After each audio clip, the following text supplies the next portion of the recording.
So what we saw last time is how convolution applies to periodic signal by using the idea of circular convolution. And then we asked ourselves, well, we already know these eigenvectors of convolution, which are these spirals, right? One angle omega, one angle 2 omega, and so forth.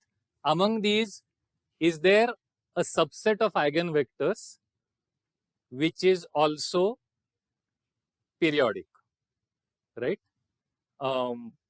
Because then simultaneously they will be able to apply to the idea of circular convolution as well as be eigenvectors for that circular convolution. And in a very nice lucky situation, what we found that there are actually as many eigenvectors as the size of the period itself, correct? And we found that all of these eigenvectors are orthogonal to each other, which means that their inner products with respect to each other are 0. And that's all beautiful. And that means that we get a complete basis for describing any periodic signal. Okay. And it's a basis, it's a vector basis completely made out of eigenvectors. What do you mean by basis? What we mean by basis is that any signal can be represented as a linear combination of those things, of those bases, of those eigenvectors. All of this okay? Right? Now, specifically, we had in the last lecture, I think we had 8 periodic signals. Were we doing 8 periodic signals last time?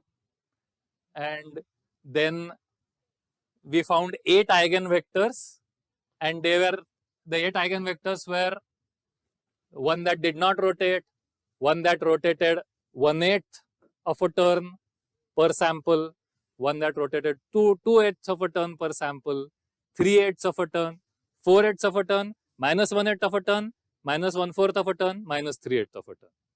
Correct? These were the 8 vectors that we found.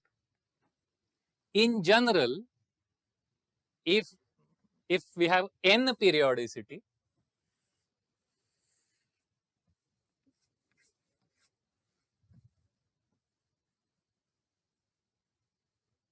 what will be the eigenvectors that we will or should find?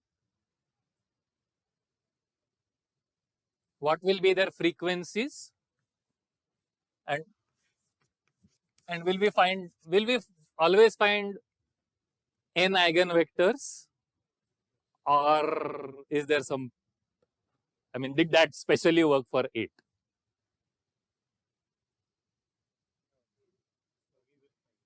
We will find those many eigenvectors, right? You need to convince yourself a little bit that the orthogonality will work.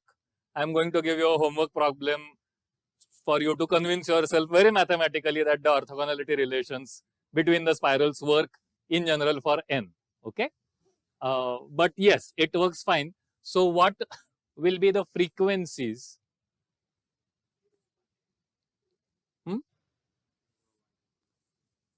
0 is what? 0 turns per sample. What's the next one? 1 by n, correct. 1 by n turn per sample. What will be the next one? 2 by n turns per sample, and so forth. And why are there only n of these? One way to think about it is just go on and on and on, and n by n is actually just 0, correct? And so you are back here, right? So the last one that is still new is n minus 1 by n. Okay, this has got another name. We could call it minus 1 by n as well. Okay, now one strangeness is that in some places it's better to call it minus 1 by n. In some places, especially when you are indexing things, you're putting it in a computer, actually these indices are better, just going from 0 to n minus 1. So many a times, these are the indices that get used. The indices are just 0 to n minus 1. Okay. So n minus 1 by n will be called n minus 1 by n, not minus 1 by n. But from the mathematical point of view, they are actually the exact same thing, correct?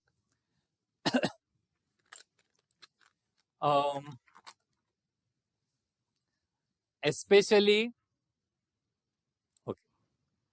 Remember when we were just talking about omega and one angle omega, two angle omega, this was called a discrete term Fourier transform, correct? This thing, if I had to give it a name, it's a subset of the discrete term Fourier transform, correct? The basis is a subset. You are choosing only some of the omegas, right? If you had to give it a name, you would call it a discrete term, discrete frequency Fourier transform. Because you are using only discrete frequencies. You are not using all the possible frequencies. You are using only some frequencies. Okay? Right? So, both discrete term means it's discrete in signal space, and discrete frequency means it's discrete in frequency space. Okay, the earlier one was continuous in frequency space. This one is now discrete in frequency space because you have discrete number of frequencies. Okay, so you would call it discrete term, discrete frequency, Fourier transform, but all textbooks shorten it to discrete Fourier transform. Okay, write that down, technical term.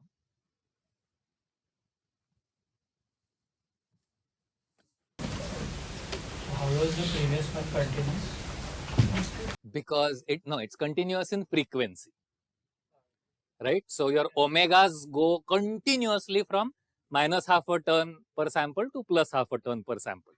If you remember the board plot that we drew, it had a continuous domain from minus half to half, right? So that one is discrete term, continuous frequency Fourier transform. So now, just for fun, how many Fourier transforms do you imagine there are now? No, like just we now have 2. How many Fourier transforms do you imagine there are? 4, right? So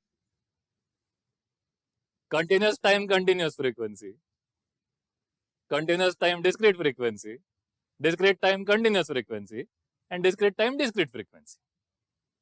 Okay, and I'll quickly tell you what the textbook calls them. So continuous time, continuous frequency, the textbook calls it Fourier transform.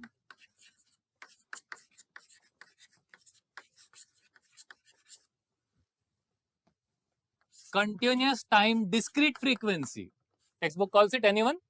Discrete Fourier cost. No. Continuous time, discrete frequency, textbook calls it the Fourier series, correct? Fourier series. Okay, this was the one that Fourier himself actually invented. Discrete time, continuous frequency. We have studied this. The textbook calls it the discrete term Fourier transform or discrete time Fourier transform. And discrete time, discrete frequency, the textbook calls it this thing that we are studying right now, that is the discrete Fourier transform.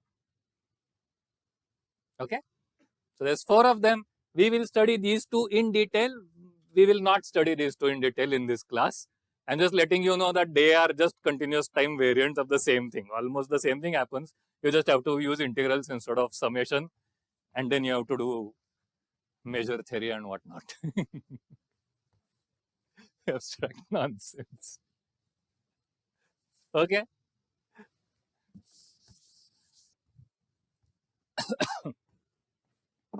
Now, I'm going to give every frequency a frequency index, which will make it easy for me to implement all of this in a computer. And the frequency indices I will give it are 0, 1, 2, and so forth up to n minus 1. Yes? Just one question. You can't randomly use like 2.5 nth term, right? Or something different because it would violate periodicity. It would violate periodicity. Yes. Yes. So which is why we avoid using it. You could come up with some theory which uses it, but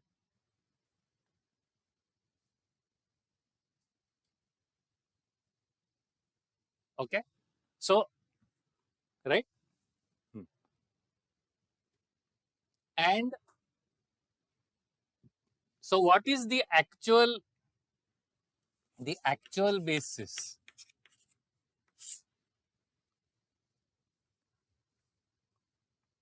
This one is always 1, correct? Always 1. This one will do 1 at an angle of Pi. in turns. So I'll leave out the pi. 1 by 1 by n. Let me call it n by n. What is small n? Small n is the signal index or time index. Okay? Okay? index of the frequency, right? No, index of the frequency is just 1. Small n is the time index, sample index. Okay? I mean to say at fifth sample it would have taken 5. Right. Make sense? This one will be doing what? 1 at an angle 2n by n, correct?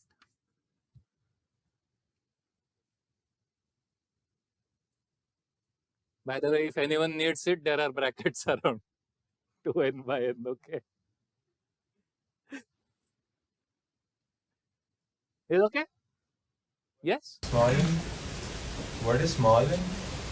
Small n is the time index or signal index or sample index. So, basically this is 1 angle 0, 1 angle 1 by n, 1 angle 2 by n, 1 angle 3 by n, right? So, I am demonstrating the entire spiral by indexing using the sample index. Correct? Okay.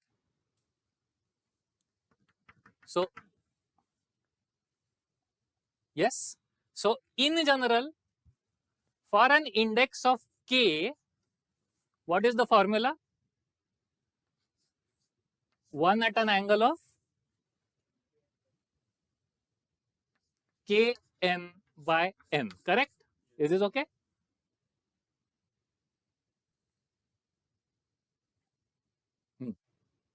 By the way, just to match textbook notation, I will not keep on doing it, but just to match textbook notation, this is going to be what? Just once. E raised to I 2 pi kn by n, okay? See, all the raising and the I 2 pi is wasted to my mind, which is why I like this, it's shorter. So I will not keep on writing this thing. But to match to the textbook, always convert from this to this. Fine? But this is, I hope it's easy to understand also. It's just 1 at some angle, easy. Why that E? Who will understand the E anyway? Whatever. Kn by n implies kn by n of a full term, right?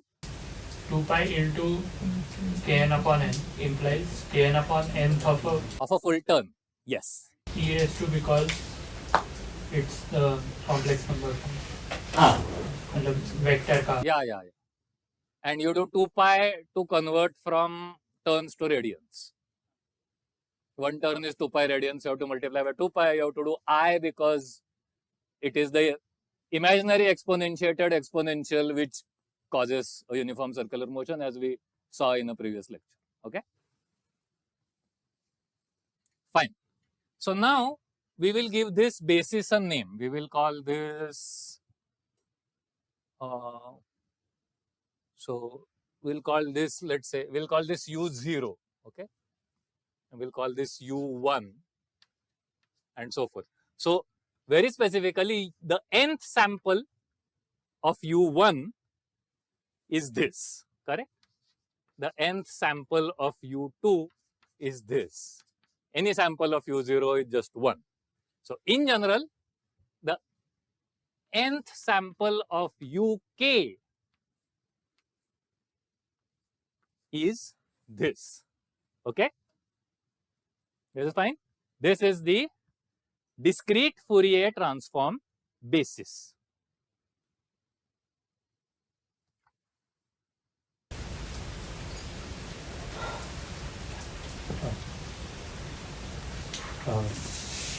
Just add a small doubt. Are the bases perpendicular to each other? So are the bases perpendicular to each other? Yes, and we proved that last time. So I will not prove it again. We'll prove it very formally in a homework. By the way, I already written 2 new homeworks for you. You will get them by tonight or tomorrow, and I'm going to give you many more homeworks. Okay. So let's be a bit more precise about his question actually.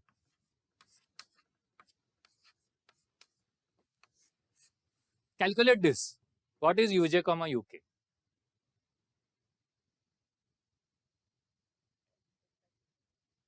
And delta j. Okay. This is 0 if j is not equal to k, and n if j equal to k, which he just said that in a strange form. That's what he meant.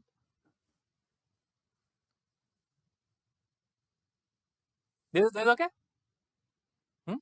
The inner product between any 2 spirals from the discrete Fourier basis is being calculated here.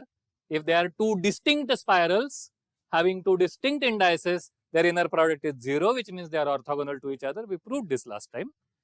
And if they are the same basis, then their inner product is n, correct? Why? Because to take the inner product, you have to conjugate it, and it always comes up 1, 1, 1, 1, and there's n of them in a row. So the addition turns out to be n. Correct? We proved this last time. Now,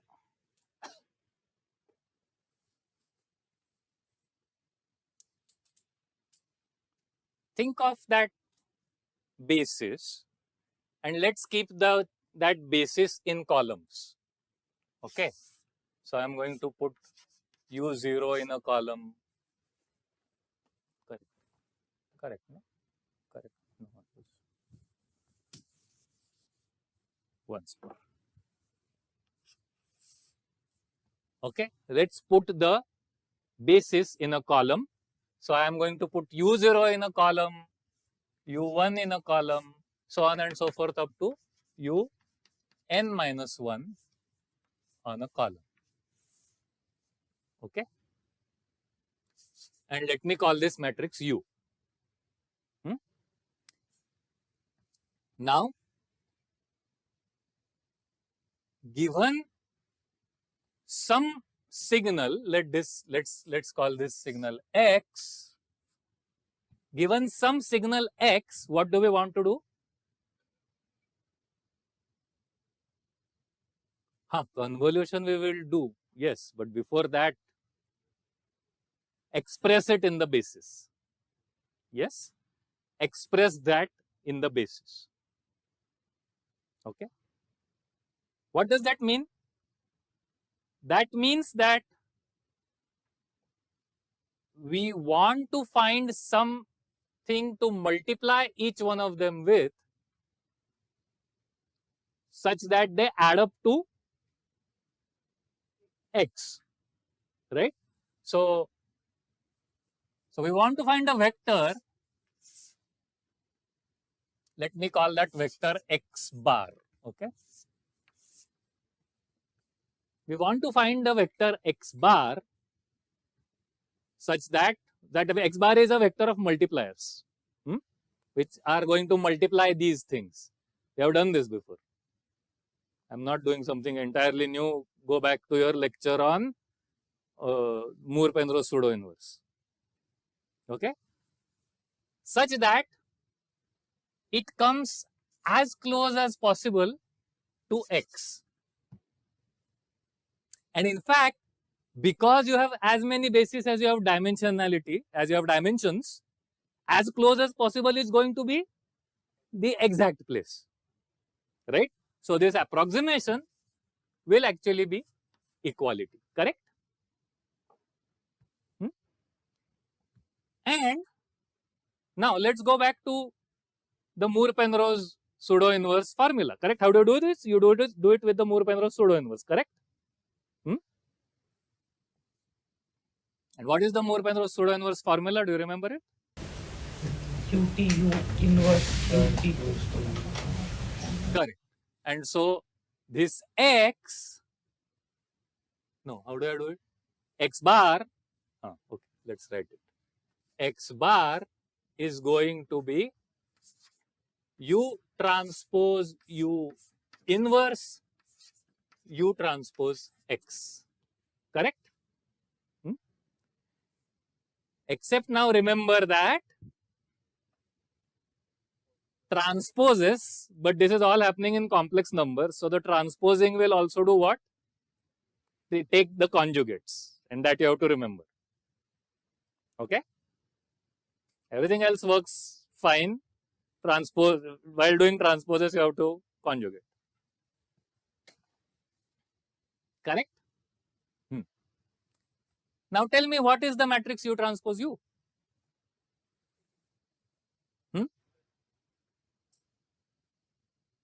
What is the matrix U transpose U? N times identity, correct? Right? What we call delta JK is actually just a name for identity. Yes? This is just saying N times identity, right? So the matrix U transpose U is just this, N, N, N, and 0 elsewhere. Now you have to be a little careful. This is N plus 0 I. These are all complex numbers. All other zeros are also 0 complex numbers. But that's okay. Okay?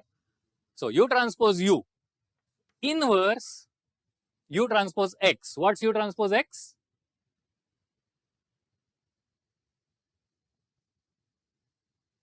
It is going to be the vector U0 inner product X, U1 inner product X, and so forth up to U n minus 1, sorry, capital N minus 1 inner product X. Correct? Moore-Penrose pseudo-inverse. Yes? What is the inverse of this n, n, n, n, n? 1 by n, 1 by n, 1 by n. Okay?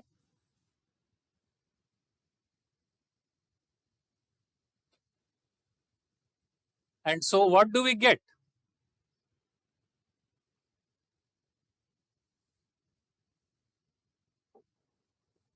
What do we get? We get that X bar K equals, tell me.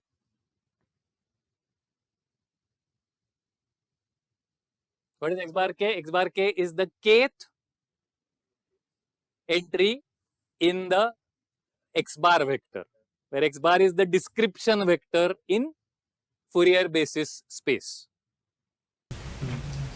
Inner product of UK with X.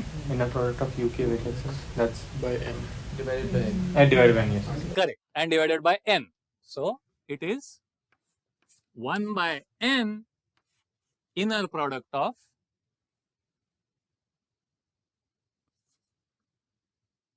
the kth basis and X signal. Yes? And let's expand it and write it down to get it close to the textbook. So you get 1 by n summation over small n going from 0 to, it's not k. Period is fixed, 0 to capital N minus 1. Okay, because the nth is against the 0th one. By the way, in signal processing, C-style indexing really helps. Okay, those who know the distinction between C and MATLAB style indexing, C-style indexing is really very useful. So, n going from 0 to n minus 1. Tell me. You have to just substitute, right? UKN, you already know UKN. Tell me. Okay, it's just going to be UKN conjugate XN, correct? Right? By definition of the inner product, that's what this is. Agreed? Yes? And let's expand UKN conjugate. What do we get? 1 at an angle minus Kn by N Xn.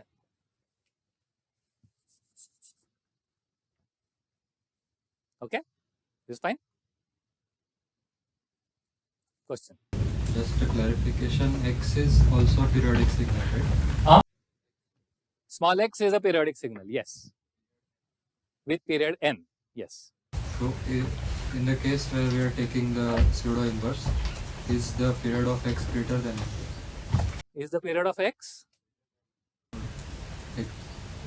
If X has period N, then why do we need the pseudo inverse?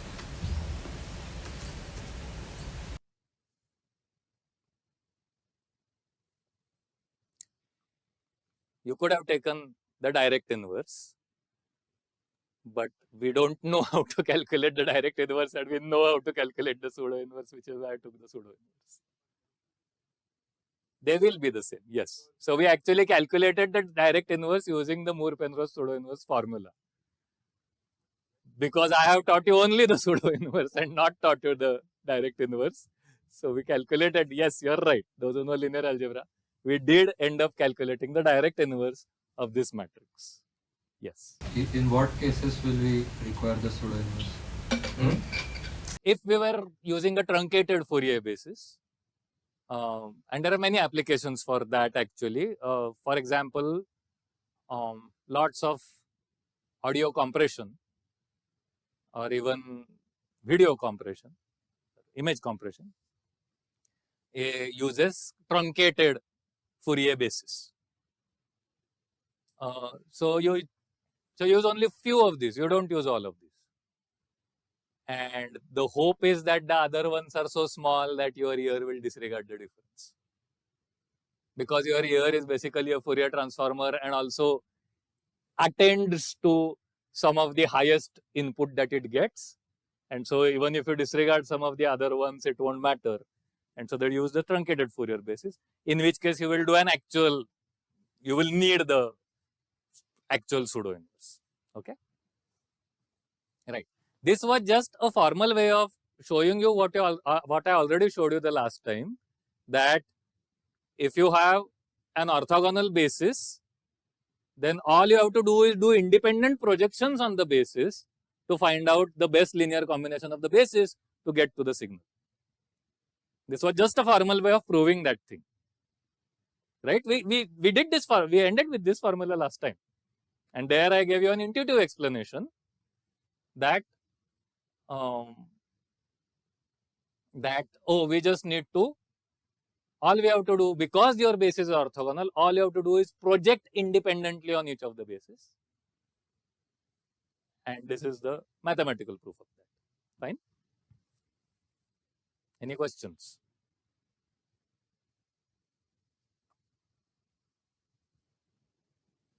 By the way, there's one thing that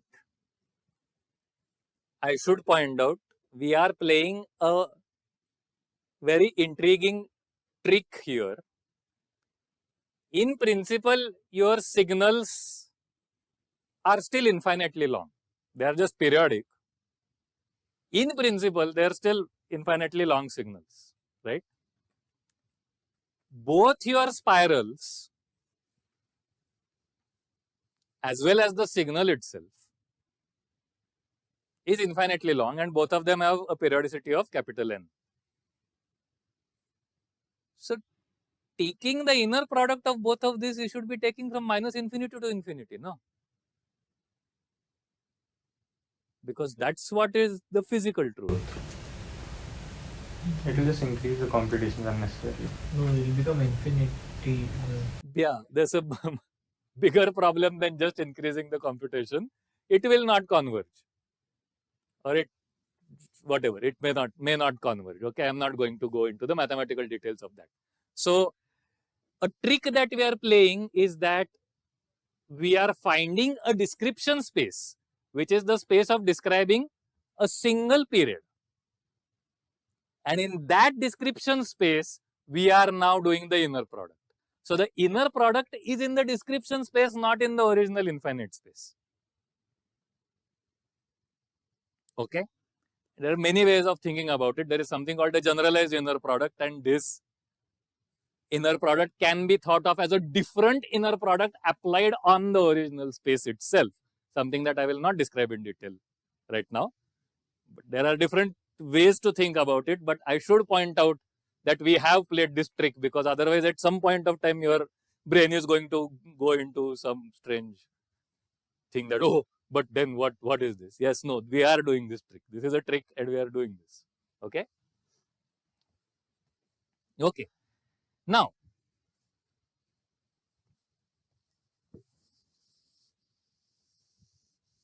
suppose I have some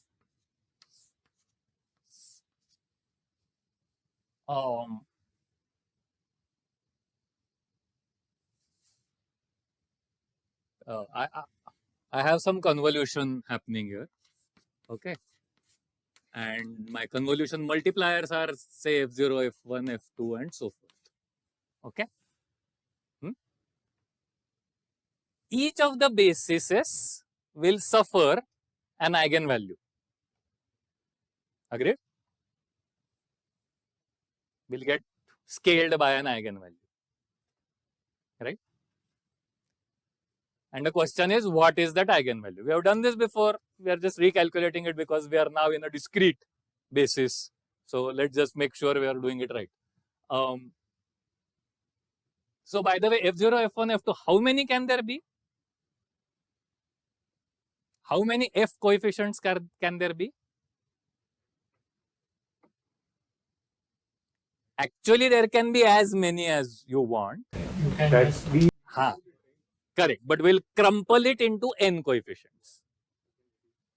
Right? You remember that? So if there is some coefficient going to f capital N, we are going to add it to f0.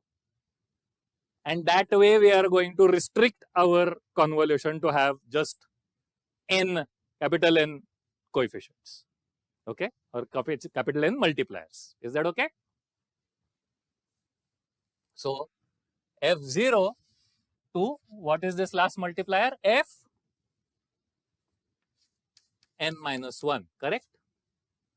Correct? And now tell me, what is the eigenvalue that basis number k suffers?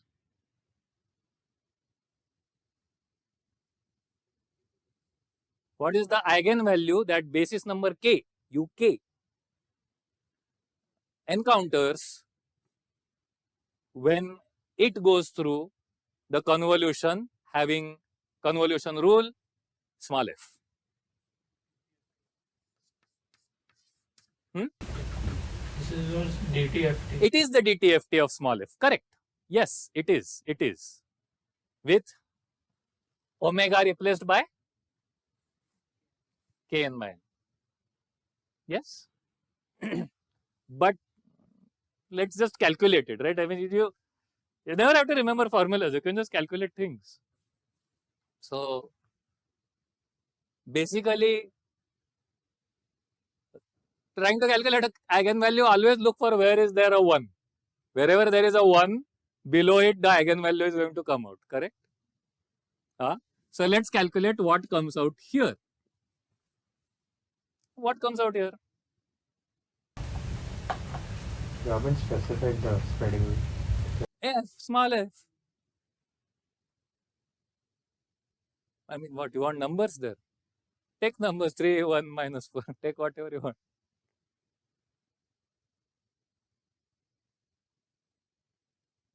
So you just calculate what comes out here, right? I mean, it's that simple. Yes, you're saying something. I mean, f0 times 1 and f1 times the one minus 1. This fellow, okay? It's okay to say this fellow. It's going to be the same as that fellow.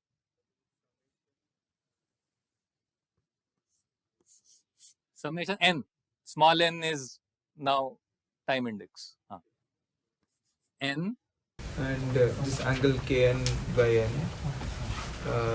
times f of capital N minus small n by capital N minus small n. Summing over small n's, and you would have the opposite. So for 1 you would have minus 1 show up. For 2 you would have minus 2 and so on. Yes, and so summation over n going from what to what? Going from 0 to n minus 0 to n minus 1. Yes. and you would have 1 angle kn by n. 1 angle kn by n and f of minus n. f of minus. No, f, let's say f goes from 0 to n minus 1. So I don't know. It will put it out of range. Yeah, sure, you can make it capital N minus n.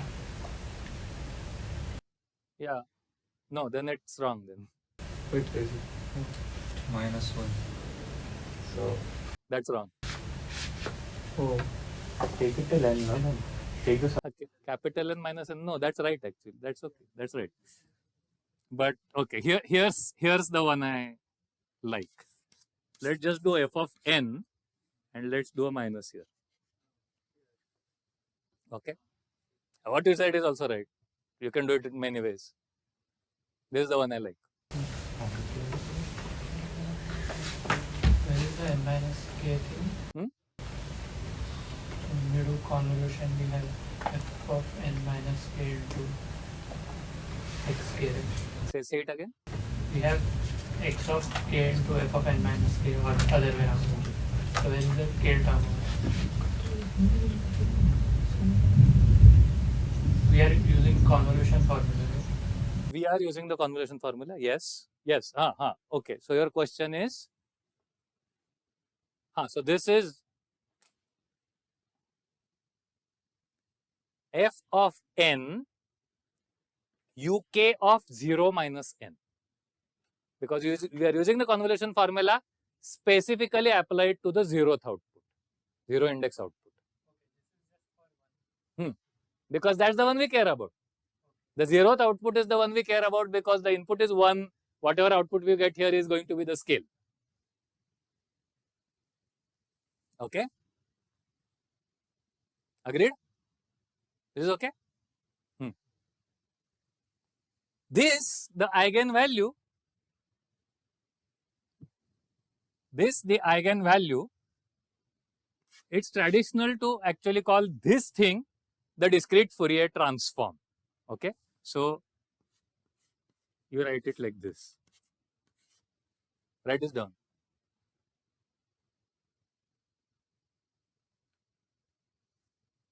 It is traditional to say that if you have some rule small f, its Fourier transform is denoted by the corresponding capital letter, capital F, and the Fourier transform is indexed by frequency, right? Or frequency index. That's nice to put in a computer. You get integers, very nice. And so f of k is going to be this. What did we calculate? We calculated the eigenvalue that the kth spiral will suffer because of our convolution rule small f. Okay.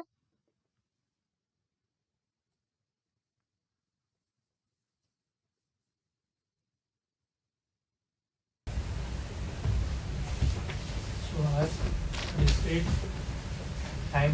frequency Fourier transform is using the ones which we were calculating before, the continuous formula. Because this angle omega thing was the continuous formula. Yes, yes. We just plugged in that continuous formula, we just plugged in the discrete frequency.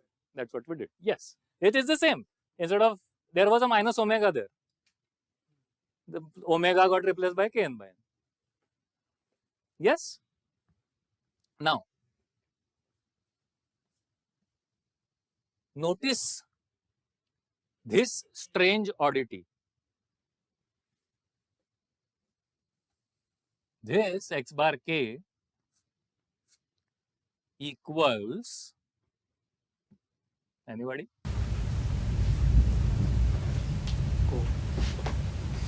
Fourier transform of x by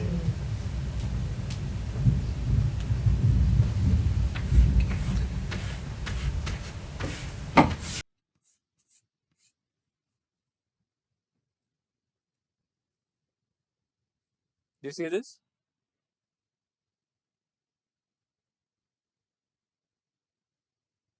It's going to get strange from here. Do you see this? Now, why this happened, we'll come to in a moment. But, okay, so just first of all, just like mathematically or just formulaically, if we apply the formula, the discrete Fourier transform formula, DFT formula, to small f, we get capital F. The same spirit, if we apply that formula to small x, we'll get something which we'll call capital X. And this is going to be that formula. And we divide by n, you get x bar k, where x bar k is the amount of spiral which is the best spiral, which is the best amount of uk to use. Okay? The multiplier to uk.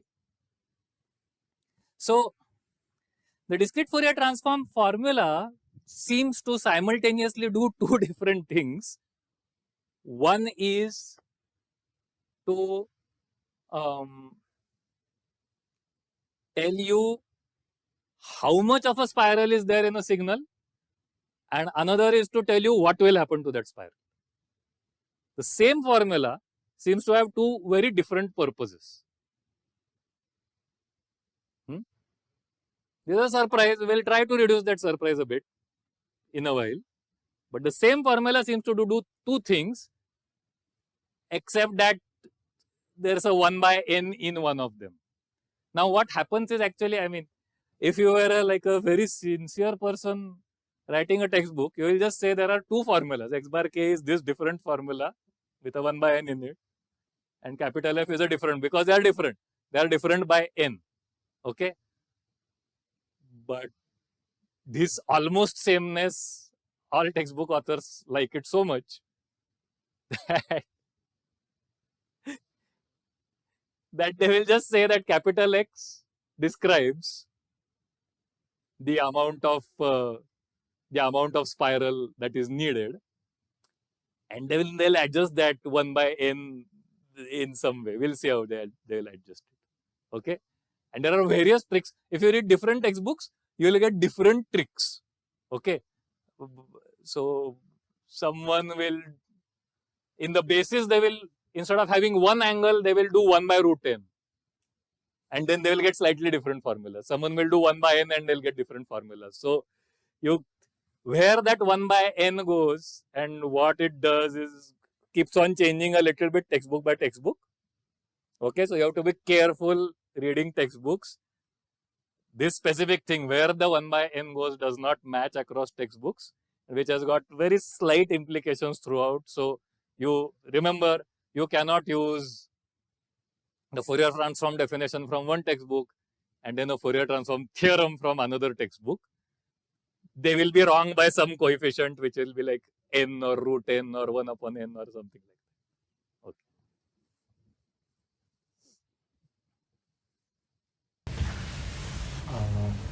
I'm sorry, I just forgot what was X representing here. What was? There are so many x's. The X, like no, that just Small x is the signal or one period of the signal. Now, okay, so this is your signal x. This is your convolution rule f. Okay. Let us say it produces the output y. Okay.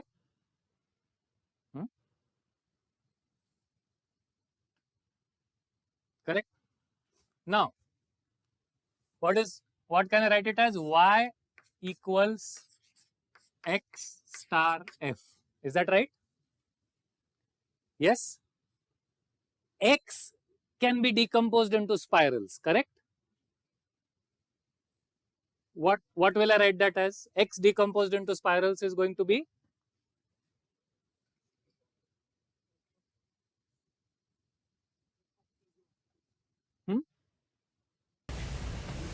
f of k u k of n summation over. There is no n. So there's a one simple way to write it is just say x bar 0 u0 plus x bar 1 u1 and so forth. Correct? Is okay?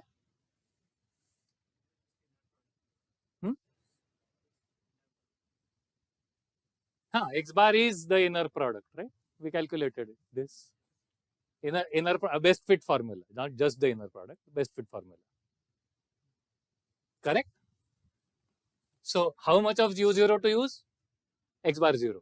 How much of u1 to use? X bar 1 and so forth. All of that will perfectly add up to x. Agreed? Star f, correct? Is it okay? Now, what is the next step?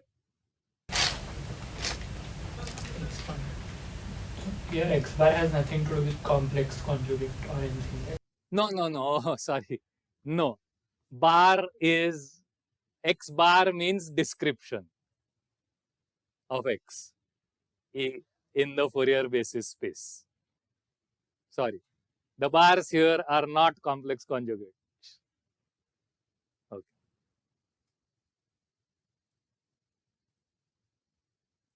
Too late. Okay. Shall we go ahead? We could write it as the requisite inner products to simplify. So writing x0 bar, just write inner product and. Yeah, we could, but I want to do something else. I want to see how that, how f applies to individual spirals. To do that, what am I going to have to do? Distribute. So basically use linearity of convolution, correct? So linearity of convolution will give me x bar 0 comes out. See, here's why it's not conjugate. It's x bar 0, not x0 bar. You could see that when you wrote it. First wrote the bar and then wrote 0. Oops, sorry. Okay. So x bar 0 u0 star f, correct? Plus x bar 1 u1 star f and so forth.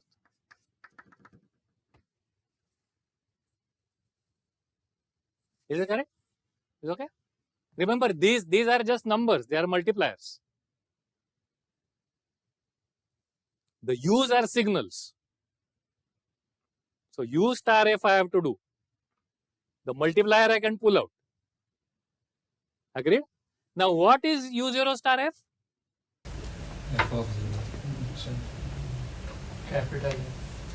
Capital F of 0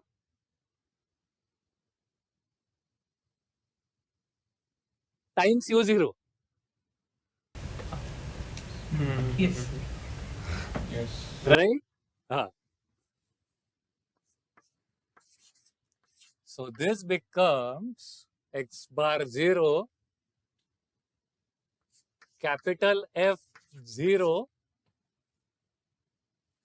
u0. Correct? Plus x bar 1 f1 u1 and so forth. Right?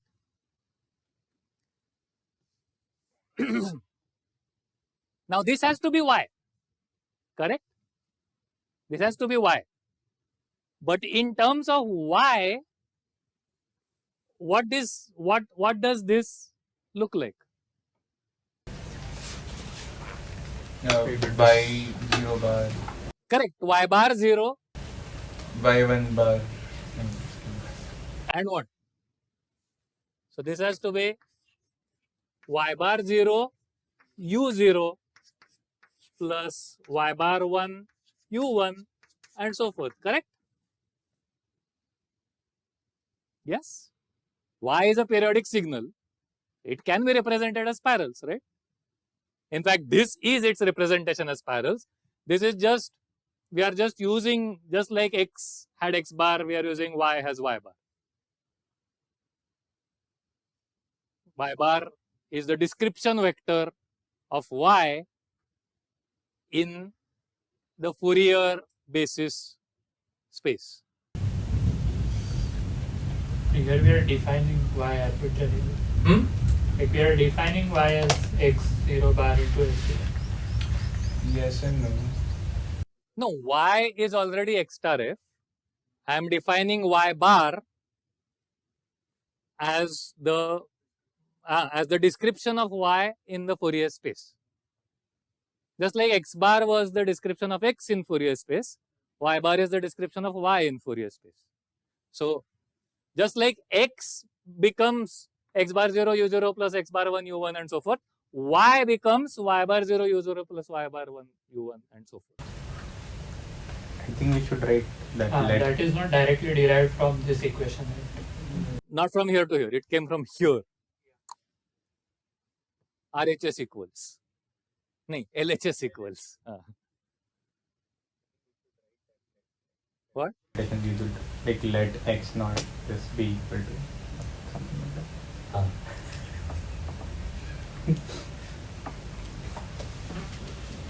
That already happened because by convention, bars always expert like this, okay?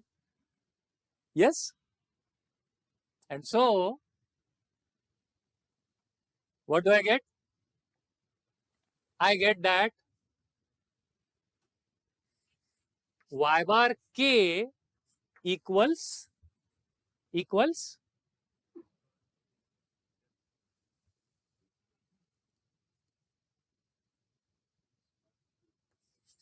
x bar k capital F k. Yes? Now there's a fully Fourier transform version of this. Just replace the bars with the capitals.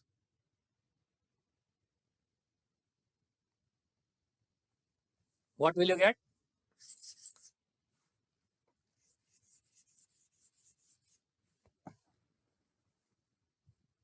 So x bar k is xk by n, capital Xk by n. Y bar k will be capital Yk by n. And so this can also be written as, yeah, it's easy, Yk equals xk fk. Okay.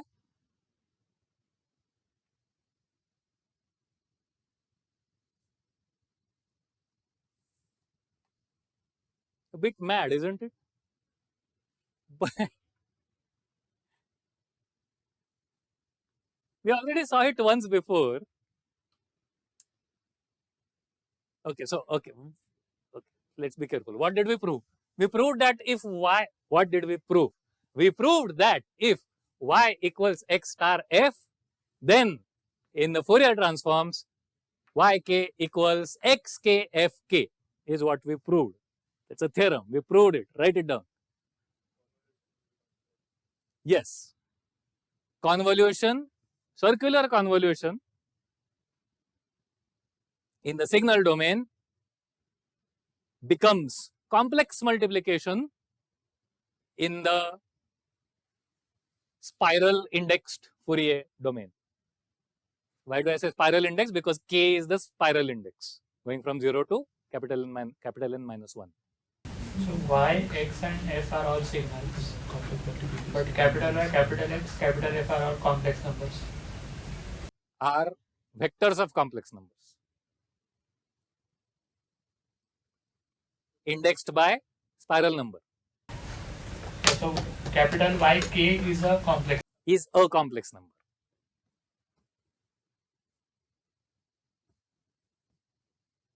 Is okay?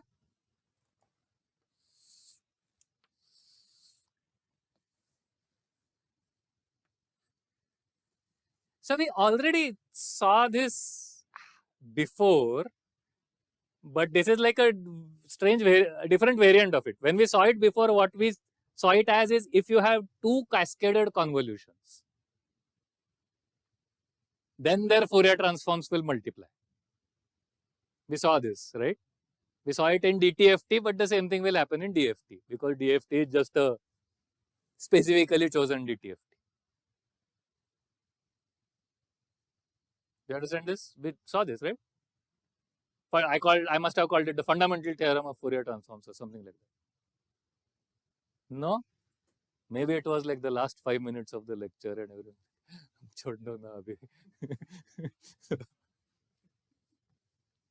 Go back, it's there in some video.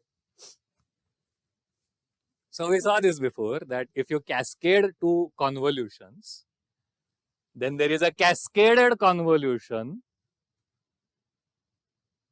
And if you took the eigenvectors of these two separate convolutions, then the, eigenvalues corresponding to eigenvectors of these two cascaded convolutions, then the eigenvalue corresponding to the cascaded convolution is going to be the multiplication of the two eigenvalues. Right? So, cascading of convolutions gives multiplication of eigenvalues. But cascading of convolutions convolves their convolution rules, right? Which is called associativity of convolution. Cascading of convolutions convolves their convolution rules, convolves their impulse responses, which is called associativity of convolution. X star f star g equals x star f star g. Yes, cascading of convolution convolves their impulse responses. And so f star g leads to capital F, capital G. We already saw this when both of them were filters. Now we are seeing it with one of them being a signal and another being a filter. But yeah, it has to be the same because, you know, convolution mathematically is the same thing whether it applies to signals or filters. We have seen this often. Okay, so it's kind of an interpretation layer that one of them is a signal and one of them is a filter. Convolution doesn't care. Okay. Let me try to present two ways of explaining this. One way to explain it is as follows.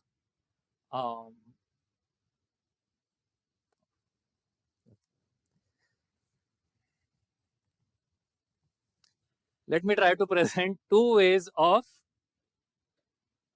explaining how something that was such a difficult thing just became a multiplication and just like, hey, just multiply this way, right? I mean, if you can explain output signal as a scale of input, then you can simply multiply. You don't have to convolve at every point because you can directly have the next signal based on previous signal by simple multiplication. Agreed, agreed. Okay. Let me. Is not uniform, right? Scaling is not uniform, right? It is, otherwise why would it be scaling? No, in the sense like it's not like one number is multiplied by all the elements in that segment. If there are different scales, the spreading rule has different values, right? At each index, 0, 1. This has nothing to do. Okay. Okay. Wait. Okay. Let me. Okay. X star f is, one. Let me try to come up with an explanation for the mystery that is how come the eigenvalue formula and the best fit formula end up being the same thing. Okay. X is a signal, F is a convolution rule, is a filter rule. How did these two things, analyzed in very different ways, end up having the same formula? Why does the Fourier transform formula simultaneously seem to do two very distinct things? One is fitting signals, the other is finding eigenvalues of filters.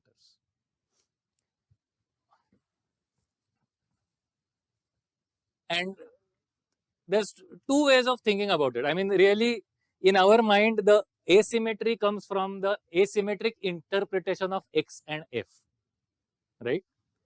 So, one way to think about it is think of both X and F as convolutions, as filters. Okay? Can you think of a signal as a filter? Or as a convolution? Just think of it as the impulse response of something. Okay? For example, I am giving this lecture, so I am speaking purportedly, and so I am producing a signal purportedly. But if I have remembered this lecture by heart, then I come here and someone just kicks me and I start the impulse response. I just say the whole lecture for the next 2 hours. So it's actually an impulse response. The lecture is an impulse response. Do you understand this? So you can think of signals themselves as impulse responses of convolutions. Okay? And that's one way to symmetrize this situation in your mind, that X is not actually a signal. It's the impulse response of another filter, and that's where it came from. And so what you're actually doing is, you are not doing any kind of fitting, you are just cascading two impulse responses, cascading two convolutions. And everything works out fine, but that's one way of symmetrizing this strange behavior in your mind. And I'll give you homework which formalizes this viewpoint. There's a bit of a trickery in formalizing it, so it will be advanced homework. Another way of symmetrizing this situation in your mind is to go the other way and say that both of these are signals. Convolution is just something that applies to signals, two signals at a time, and does something. I don't care about it being a filter or something like that, it being like a convolution, impulse response, something. Just applies to two signals. And if you think about it in that point of view, here's one way of reimagining this. I'm going to rub it out and reimagine it. So just forget that f is an impulse response. Just say f is a signal, right? It has got 8 values. It's a signal, right? It's a vector, 8 valued vector. I can decompose it into spirals. Why not? It's got 8 values. Mathematically, I can do it. So we go f bar 0 u0 plus f bar 1 u1 and so forth. Correct? Yes? Why not? It's okay. There's mathematics happening. No problem. What's the next step? You Linearity, convolve bilinear. in turn by turn. Huh. Yes. So you have like Yes. And so you get, yes, you do get these terms like x bar 0, f bar 0, u0 star u0. And you see that multiplication happening there. You see that multiplication, u0, f0 happening here. Okay, so there's bilinearity, and so your best fit coefficients are coming out and multiplying each other. Okay?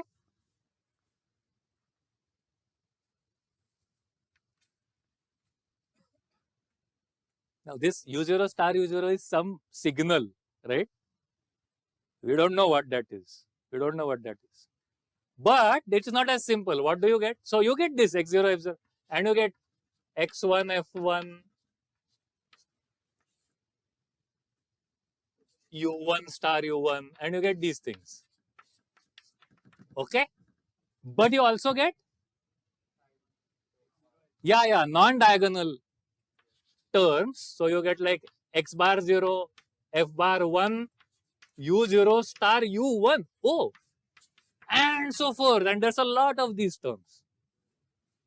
And that is the whole summation that is x star f. Okay? Now go and prove the rest of it yourself. But what must be happening? We already know the answer. So it must be clear what must be happening. This u0 star u0 is basically going to be something like u0. Okay, some scale of u0.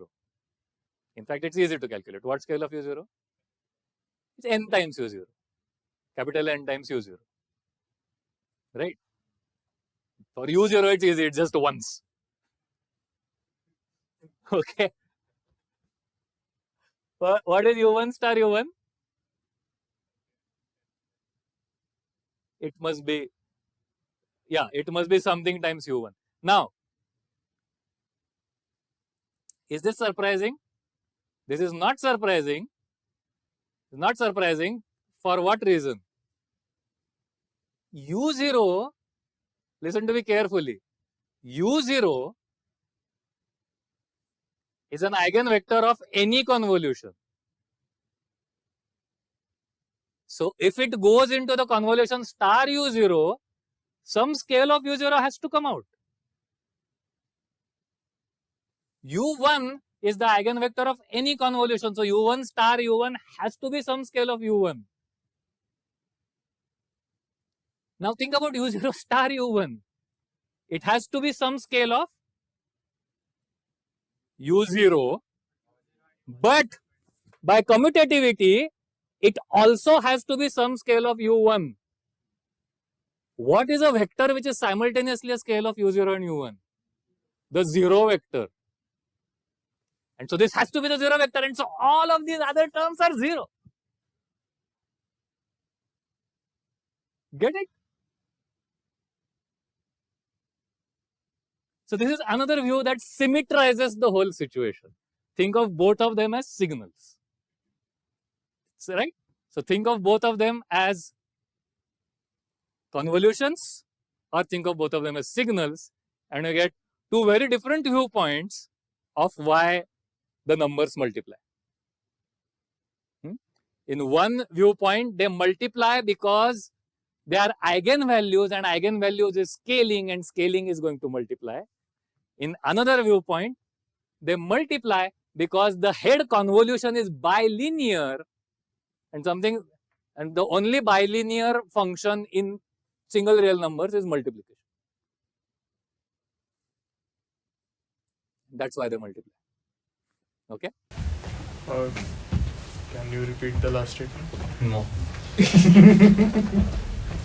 Just think about it yourself. नहीं सुना ही नहीं. How can I? Only bilinear function in single real numbers is multiplication of real numbers and a constant. This will be one step in the proof when you do it officially. Why is u0 star u0 n times u0? You can just calculate it. It's 1 1 1 1 1. Gathering ones. Yeah, gathering n ones gives you n. ठीक है ना? Yes. We proved that earlier only that u0 into u0 will be some scale, but u0 into u0 convolving u1 will be 0 in that inner product. That is not convolution. This is not convolution. This is But like, wasn't that following the same idea? no, but it turns out to be the same. There's one distinction, but the distinction vanishes. The distinction is that the inner product takes a conjugation, whereas the convolution does a flip. But the distinction vanishes because flip and conjugation are the same thing for spirals. Now do this yourself, okay? I think in exam question, after every question, you should write do this yourself. In the exam, is it? Do this yourself.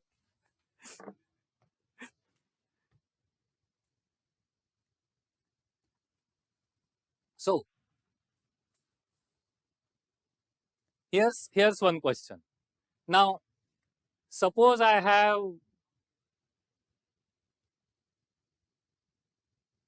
let us say I have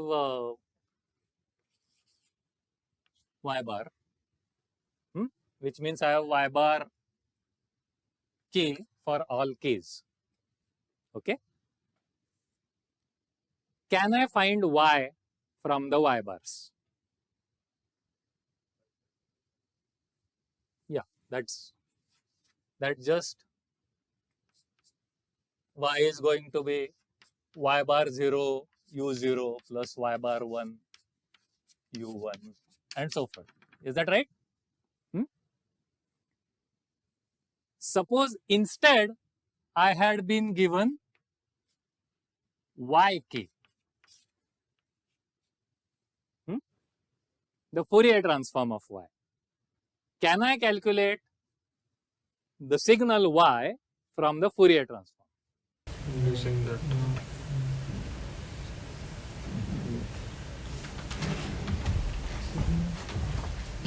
It's y times initial signal. It is yk times initial small y signal.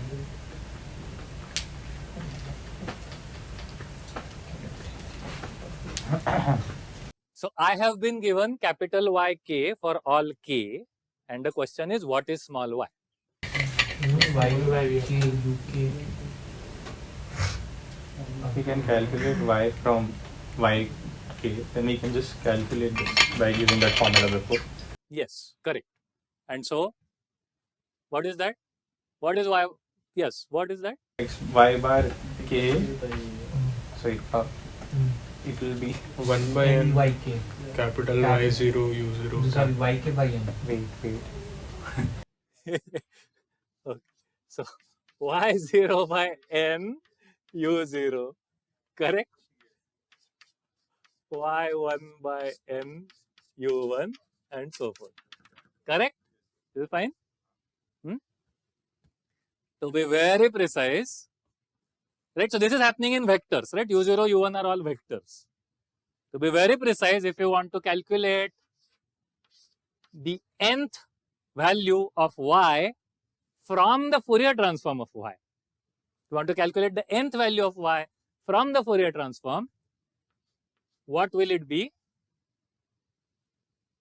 It will be the nth value of this, which is this times the nth value of this, plus this times the nth value of this, and so forth, right? So this is going to be summation over k going from 0 to n minus 1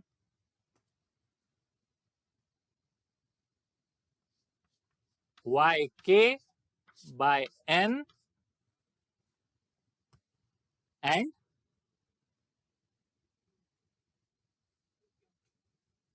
what is it? ukn. Correct? Agreed? Now n is not an iterator, n is going across the equation. Agreed? But I know the definition of ukn, so I'll just copy it. Yes? That's just my spiral. Nothing great is happening here. So ukn is going to be, always draw brackets, 1 at an angle of kn by n. Okay? It's traditional to put the 1 by n out, so I'll put the 1 by n out. There's no reason, it's just tradition. Put the 1 by n out. Well, it's more than tradition, there's an optimality in it because you'll have to do it, the multiplication only once. And this is the way to recover a signal from its Fourier transform. This is called the inverse discrete Fourier transform. Write it down. Inverse discrete Fourier transform.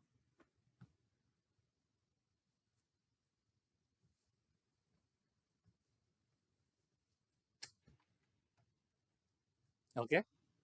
This is the discrete Fourier transform. This is its inverse, the inverse discrete Fourier transform.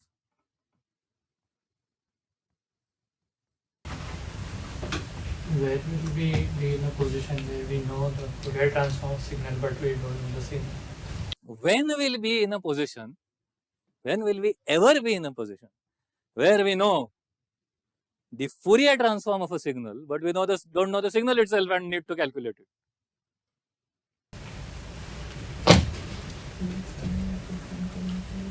You can just convert, feed the XRD of proteins. XRD of proteins. That's your answer.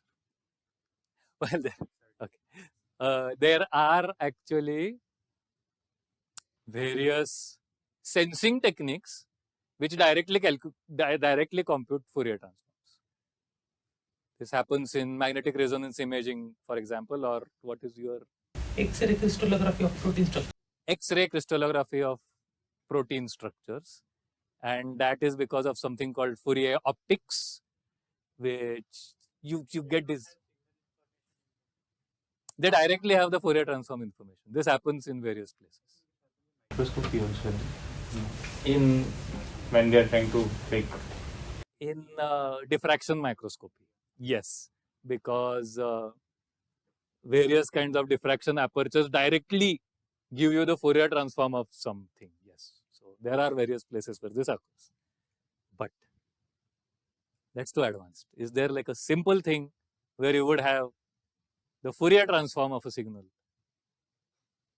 It is very similar to the problem we had before, right? That we have received a signal but we don't know the original signal and we want to find out the original signal.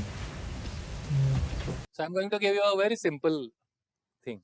Suppose I have X And suppose I have f also. And I want to calculate x star f. Now, I could just calculate x star f. We have been doing it. But what if I chose to do this? Take the Fourier transform of x.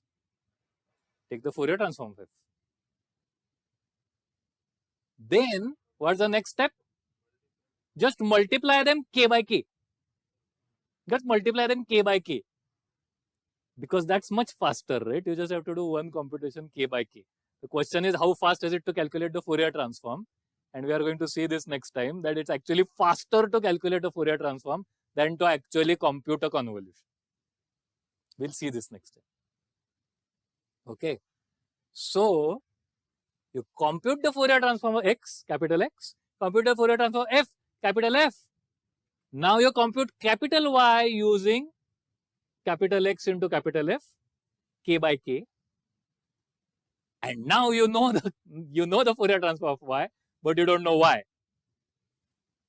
And then you do it using this. So that's one place where you might require this. And we are going to see this next time, that this is actually an extremely much faster way of doing convolution than convolution itself. This seems unbelievable. How can you do convolution faster than convolution? But we will prove this, that the calculating Fourier transforms is much faster than calculating convolutions. And so, even though this seems like an extremely circuitous route of doing things, computing a convolution, it's actually faster to take both the Fourier transforms, multiply the Fourier transforms, and take the inverse Fourier transform than actually doing the convolution like we have been doing. And it's extremely, ridiculously extremely faster. Okay, we'll see this. There's another very strange thing as well. It's not just faster, it's also more accurate. The Fourier transform way of calculating a convolution is actually more accurate than the convolution way of calculating a convolution. And we'll see this also next time. No, we won't see it. That's too advanced. I might indicate why that happens. Two more things and we'll stop for the day. What's the surprise here? What's the surprise here?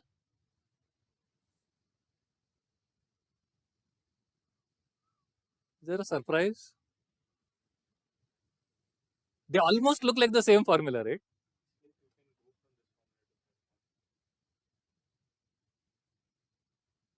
The Fourier transform and the inverse Fourier transform almost look like the same formula. Think of it this way. Instead of taking the inverse Fourier transform, what if I have yk? What if I took its Fourier transform again? What will happen?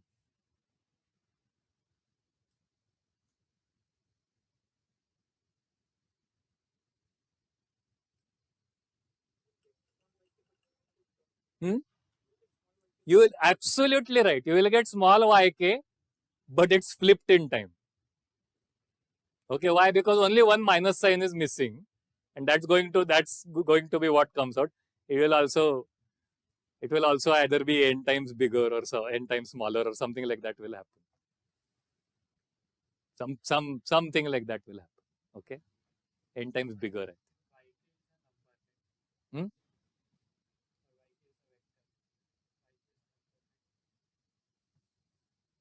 Capital Y is a vector. Y of k is a number.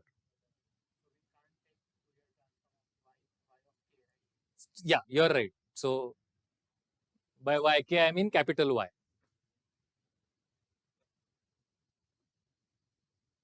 So, you had small y, a vector. You took its Fourier transform, you got capital Y. You take its inverse Fourier transform, you get small y again, no doubt. I'm asking you what happens if you take the Fourier transform of capital Y instead of the inverse Fourier transform. So you took the Fourier transform of something that was already a Fourier transform. What happens? And it turns out that you almost do get small y back, but it's flipped in time. Isn't that's almost like, that's crazy, right? Yeah, it should happen. So I will quickly try to explain where this comes from. If you go back to the original definition of the Fourier basis matrix U, you remember we had this Fourier basis matrix U. What did it have? It had U0 and U1 and U2 and so forth, correct? Let me just write down those things. What is U0? U0 is just 1, 1, 1, correct? Correct? What is U1? U1 is 1, then you have 1 at an angle of 1 by n, and then 1 at an angle of 2 by n, and so forth, correct? Then here U2 is 1. What is this? 1 at an angle of 2 by n, 1 at an angle of 4 by n, and so forth. What do you notice?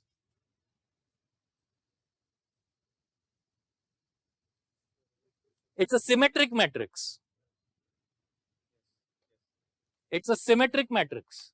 Yes? Yes? Why? Because k times n is n times k. That's why. K times n is n times k. That's why it's a symmetric matrix. Correct? Agreed? Inverting a matrix does what to a matrix? Doesn't just transpose it. It Hermitian transposes it. Right? I mean, if the inverse had been just the transpose, then the inverse Fourier transform would have been exactly the Fourier transform.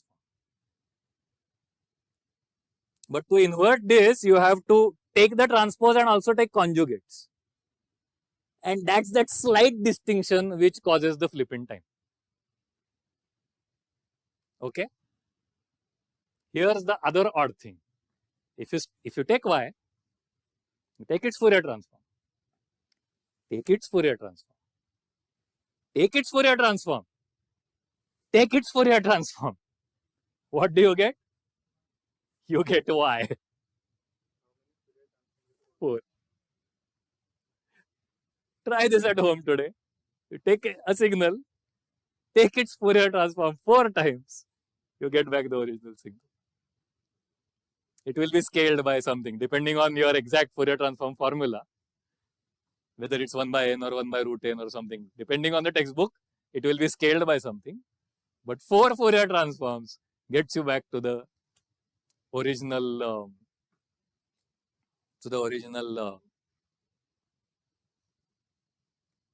signal. This gives you a very interesting effect. Let me ask you this question. If you multiply 2 signals in time, what happens to their Fourier transforms?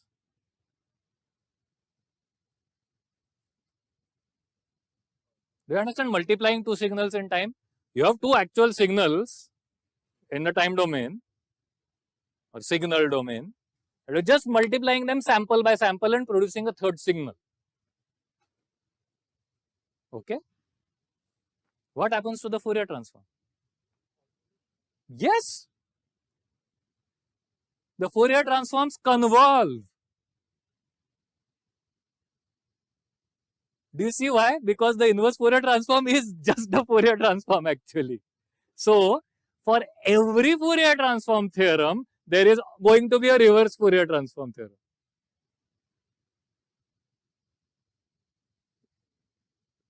That's crazy, isn't it?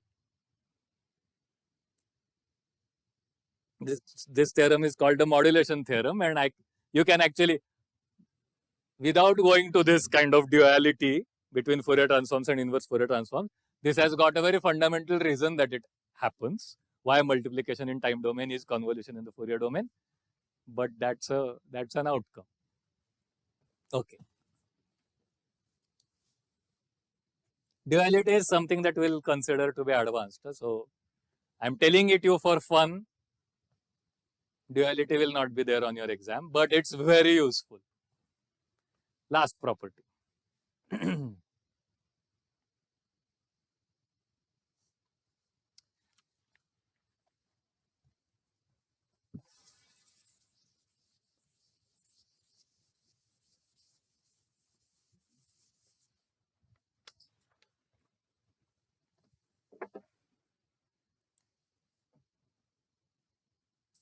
Suppose I have some signal, let it just be x for the time being, and I want to calculate the inner product of x with itself. What does that mean? That means what is it? Inner product of x with itself is like the square of the length of x, correct? Right, by Pythagoras theorem. Or another term for it is energy in x. I am sure I've used these terms before, energy in x.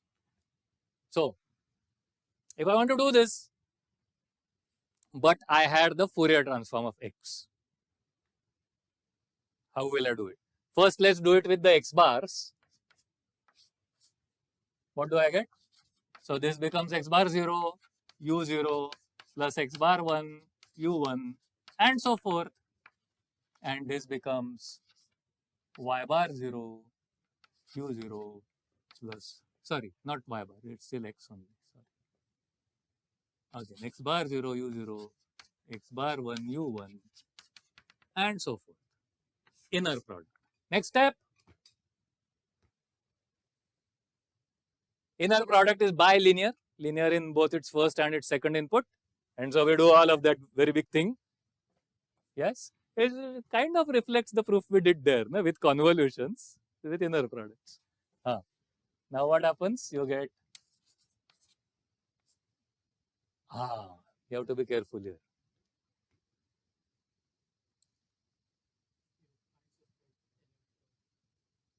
You can, but inner product, this is inner product of complex signals or complex vectors. So what is it? Inner product of complex vectors is linear in its right input and conjugate linear in its left input.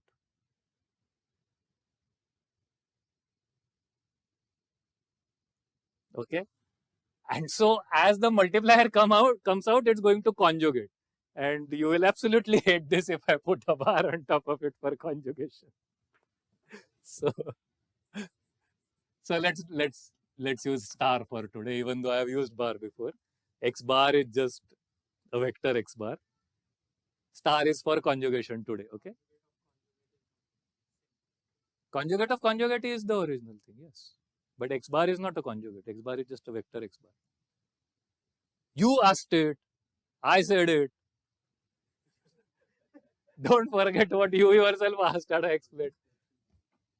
So x bar 0 conjugate x bar 0 and what? u0 comma u0, correct? Correct? Plus x bar 1 conjugate x bar 1, u1 comma u1 and so forth. Now there are also u0 comma u1 kind of terms. But what happens with those terms, u0 comma u1 kind of terms? They are all 0, correct? Yes, because the cross terms in cross dot products in spirals are 0, right? And so only the same dot products remain. What is u0 dot u0? N. Yes. And so you get n times summation k going from 0 to n minus 1 x bar k conjugate x bar k. And because we like the Fourier transform, we will use capital X instead. And what's capital X? What do you get?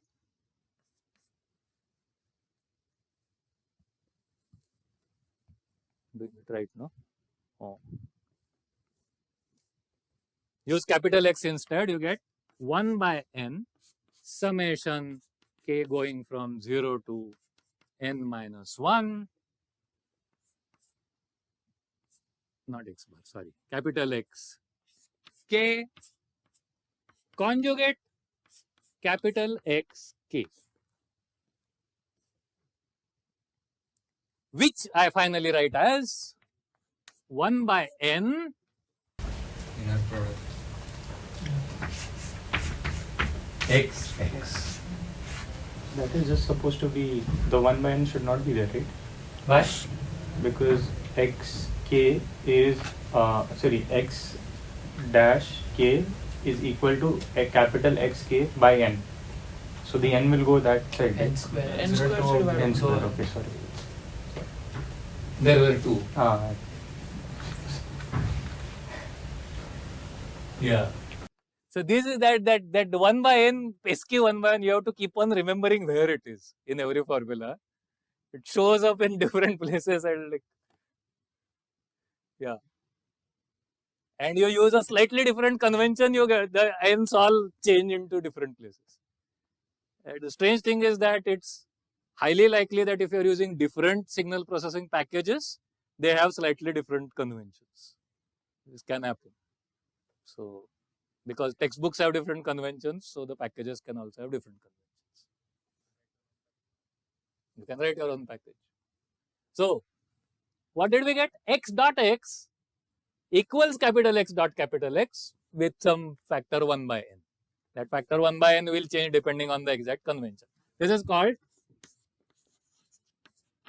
Parseval's identity or theorem.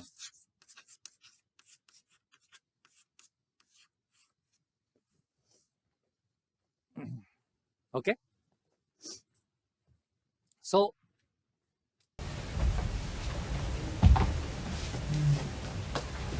So here small x is signal. small x is the signal. The Fourier transform of small x, Which is also a vector. which is also a vector. Okay. Now, this is why this again looks surprising, right? It just seems like so many strange things the Fourier transform is doing comes from a very few geometric things. Now, what makes this most natural to understand is that the Fourier transform is just a different orthogonal basis in the signal space. You remember, I've been saying this again and again, that all that the Fourier transform is actually just a different way of coordinatizing the signal. The time domain is one way of coordinatizing the signal. That's one graph paper in the signal space. And the Fourier transform is a different graph paper in the signal space. It's a different map of the same kingdom. Okay, it's even called the Fourier domain. What do you know the meaning of the word domain? Dom means king, domain means kingdom. So that's where my story came from. So, so time domain, Fourier domain are just two maps of the same vector space. And they are orthogonal, so it just perpendicularly rotated. Will the length of a vector change just because it was measured by a different graph paper? It will not. And that's why you get the same answer. We forgot to normalize or something. It's unfortunate, right? I have tried, you go home and try it. That 1 by n is such a terrible fellow. You like normalize it one way, it comes out in another place.